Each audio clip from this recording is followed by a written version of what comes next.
कई बार वकील की पैरवी से कुछ लोग आहत हो सकते हैं।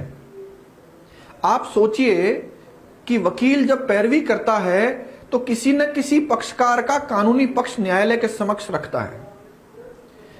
आप सोचिए, कई बार नेताओं को हम पूछते हैं साहब आप क्या करते हैं, तो वो आपको कहते हैं साहब मैं पॉलिटिक्स करता हूं। फिर आप दोबारा पूछते हैं साहब आप क्या करते हैं, तो वो कहते हैं मैं पॉलिटिक्स करता हूं। फिर आप पूछते हैं साहब आपका घर कैसे चलता है, तो वो कहते हैं मैं पॉलिटिक्स करता हूं। कुछ लोग ऐसे कहेंगे मैं प्रॉपर्टी डीलिंग करता हूं। तो कुल मिलाकर के मेरी आजीविका वकालत से चलती है। मेरे घर परिवार की आजीविका, मेरे साथियों के घर परिवार की आजीविका वकालत से चलती है।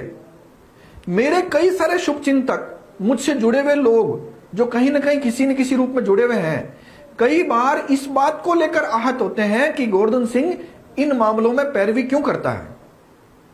मैं आपको इस वीडियो के माध्यम से यह बताना चाहता हूं कि न्यायालय के समक्ष पैरवी करते समय आप क्रिमिनल साइड की वकालत अगर आप कर रहे हैं तो किसकी पैरवी करेंगे। वहां दो पक्षकार होंगे। पहला पक्षकार जो मुकदमा कराता है, दूसरा पक्षकार वो जिसके खिलाफ मुकदमा होता है। जो मुकदमा कराता है उसको सरकार फ्री ऑफ कॉस्ट वकील देती है, इसलिए सामान्यतः उसकी तरफ से वकील खड़े नहीं होते, ना ही कोई ऐसी फीस किसी वकील को दी जाती है सामान्यतः। तो जिसकी तरफ से खड़ा होना है वह वकील कौन होगा, जिसके खिलाफ मुकदमा दर्ज हुआ है उसकी तरफ से पैरवी करनी है। न्यायालय किसी को जमानत दे या नहीं दे, बरी करे या नहीं करे, वकील का धर्म है कि उसकी तरफ से सारे फैक्ट कानूनी तरीके से, कानून को जानते हुए, कानून को बताते हुए न्यायालय के समक्ष रखने हैं। यह वकील का धर्म है।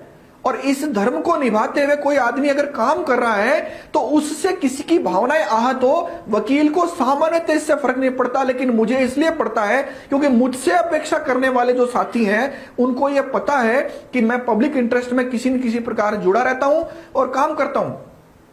लेकिन आप खुद सोचिए, क्या सरकारों द्वारा, पुलिस द्वारा झूठे मुकदमे नहीं होते?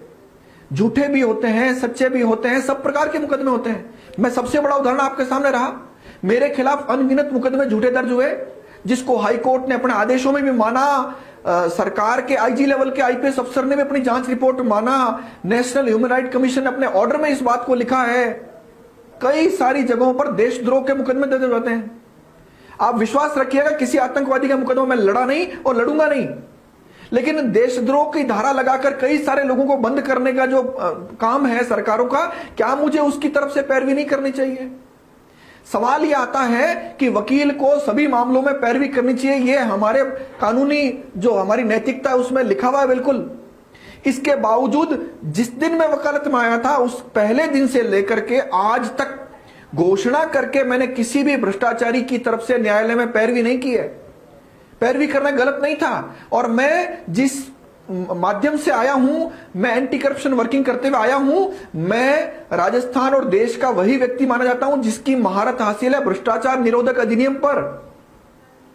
मेरे पास सबसे जल्दी और ज्यादा आने वाले क्लाइंट भी वही थे कि गोवर्धन सिंह भ्रष्टाचार संबंधी कानूनों पर ज्यादा जानता है। लेकिन मैंने घोषणा करके पहले दिन से लेकर आज तक एक भी भ्रष्टाचारी का मुकदमा मैंने या मेरे चैम्बर के किसी साथी ने नहीं लड़ा घोषणा करके। लेकिन सवाल आता है कि मेरे परिवार की आजीविका या मेरे साथियों के परिवार की आजीविका चलानी, मुझे वकालत तो करनी पड़ेगी ना। तो आपको मैं विनम्रता से यह निवेदन करूं, यह बात इसलिए आपको आवश्यक है बतानी कि आपकी जानकारी में अगर मुझे आप ठीक व्यक्ति समझते हैं, पब्लिक इंटरेस्ट में काम करने वाला व्यक्ति समझते हैं, अन्याय के खिलाफ लड़ने वाला व्यक्ति समझते हैं, तो मेरा केवल एक दोष हो सकता है। वह दोष यह है कि जिसकी तरफ से मैं पैरवी करता हूं उसके लिए पूरी ताकत लगाता हूं, बस मेरा इतना ही दोष हो सकता है। कई बार उसके हितों की रक्षा के लिए जितने काम हो सकते हैं, उसको न्याय दिलाने के लिए जितने काम हो सकते हैं, मैं सारे कदम जो है वो लेता हूं ताकि वो जो पक्षकार मेरे पास आया है उस व्यक्ति को न्याय मिले।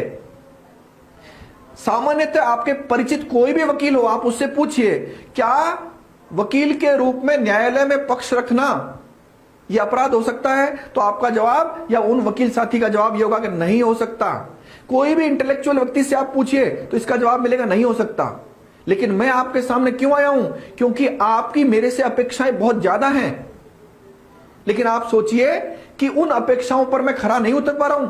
मैं कोशिश कर रहा हूं, मैं ये नहीं कहता मैं खरा उतर पाया हूं, लेकिन मैं कोशिश कर रहा हूं कि जो लोग, जो साथी मेरे साथ कदम से कदम मिलाकर के सब प्रकार से सोशल मीडिया पर और अदर जितने प्लेटफॉर्म पर है, जमीन पर है, कभी ज्ञापन देने की बात हो, कभी आंदोलन करने की बात हो, सब लोग मेरे साथ खड़े होते हैं। जब आप लोग आहत होते हो तो मुझे सर्वाधिक दुख होता है, जिसके लिए मैं ये वीडियो बना रहा हूं आपके सामने, और मैं आपको इस बात का जवाब देना चाहता हूं और हाथ जोड़कर विनम्रता से निवेदन करता हूं, एक बार विचार करिए। और इसके बावजूद अगर मुझसे कोई गलती हुई है तो मैं आपसे क्षमा मांगने में मुझे कोई आपत्ति नहीं है।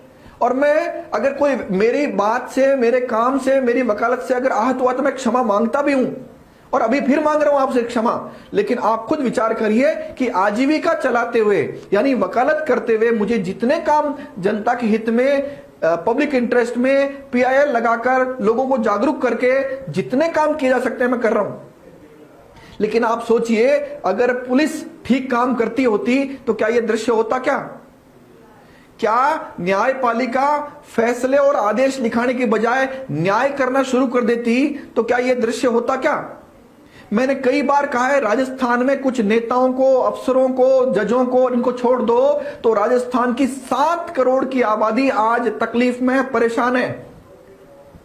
और इन नेताओं ने हमको इस काम में से हटाकर दूसरे कामों में उलझा दिया है।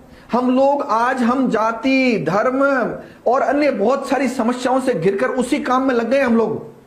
मेरा आग्रह है आप सब लोगों से, अगर आप मेरी बात से कन्विंस हुए हों तो मेरे इस वीडियो को शेयर कर उन लोगों तक पहुंचाएं जो कहीं ना कहीं मेरे से जुड़े हुए हैं या मेरे शुभ चिंतक हैं। अगर मान लीजिए उनकी कोई नाराजगी है तो आप उनको इस बात को, अगर मेरी इस बात से आप सहमत हो तो उनको जरूर समझाइएगा।